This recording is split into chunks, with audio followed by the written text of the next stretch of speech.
Says calls on detained soldier Travis King.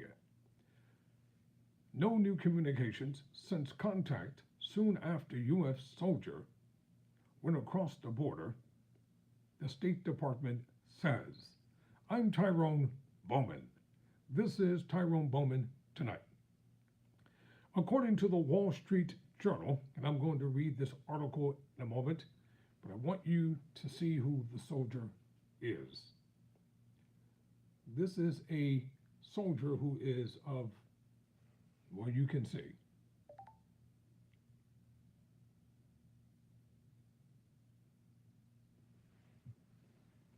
According to the Wall Street Journal, the U.S. has reached out to North Korea about an American soldier who crossed the border from South Korea last week, but so far, Pyongyang hasn't responded, U.S. officials said.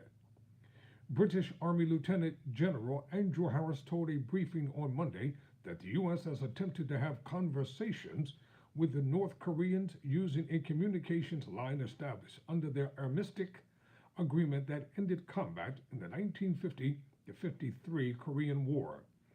U.S. soldiers said that the U.S. had reached out through at least two channels, but that Pyongyang hadn't engaged. We have relayed messages through multiple channels to North Korea that the individual crossed on his own and we want him returned quickly and safely, a U.S. official said. We also asked for more information on his welfare. The officials said that the U.S. knows the message has been received by the North Koreans but wouldn't elaborate further.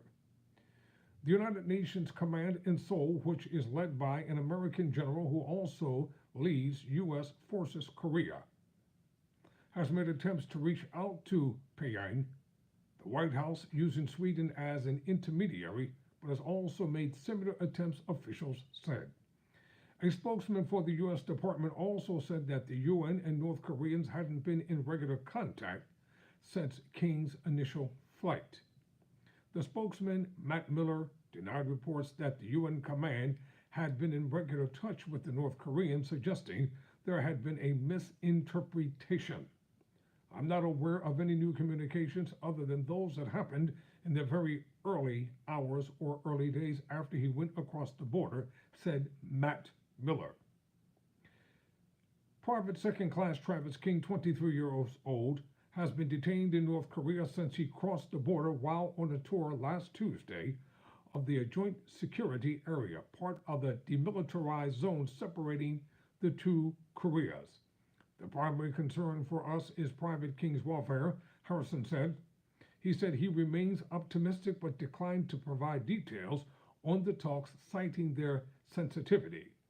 The day before he crossed the border, King had been set to fly Texas for disciplinary actions and a potential discharge following two alleged assaults last year. Officials said last week he had been held at a detention facility in South Korea for 47 days. North Korea has said nothing publicly about King.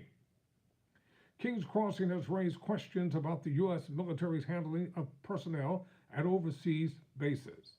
He had been escorted to Incheon Airport last Monday by U.S. service members who left after King passed through security checkpoints. King told airline staff he couldn't locate his passport and slipped out of the airport. He headed to the Joint Security Area as part of a tour group the next day. A spokesperson for the U.S. Forces Korea, which oversees the 28,500 American military personnel stationed in the country, said the incident remains under investigation. King allegedly assaulted a South Korean citizen last September and the next month was involved in another assault and damaged a police car by kicking it, for which he was fined $4,000. Army Secretary Christine Wormuth speculated at a news conference last Thursday that King had been grappling with the consequences he would face upon returning to the U.S.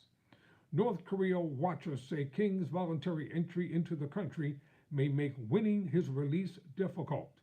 In the past, North Korea has used defections by U.S. soldiers as a propaganda opportunity, portraying Americans as growing disenchanted with capitalism. Army Sergeant Charles Jenkins, who deserted his post in South Korea and fled to the North in 1965, became a familiar figure in North Korean films, cast as a capitalist villain. North Korea has refused to engage in dialogue with the U.S. since nuclear talks collapsed in Hanoi in 2019. In recent weeks, high-level North Korean officials have released statements lashing out at Washington for deploying to South Korea such strategic assets as the USS Kentucky, a nuclear-capable submarine. Last Thursday, North Korea's defense minister warned that the sub's presence could be grounds for Pyongyang to use nuclear weapons. On Monday, the USS Annapolis, a nuclear-propelled U.S. Korea's Jeju Island as an additional show of force against North Korea's growing nuclear and missile threats. A spokesman for South Korea's Navy said that the U.S. and South Korea were discussing whether to involve the submarines in training. The Kim regime has ramped up missile tests ahead of a major holiday it calls Victory Day on July 27. At 11:55 p.m. local time on Monday, North Korea fired two short-range ballistic missiles off its east coast. South Korea's military said Rodong's Singmung, Pyongyang's main state-run newspaper, published an editorial on Monday that claimed military buildup is necessary to preserve peace. There can be no end to strengthening military power, Rodong Sinmoon said. I'm Tyrone Bowman. Never surrender, never quit.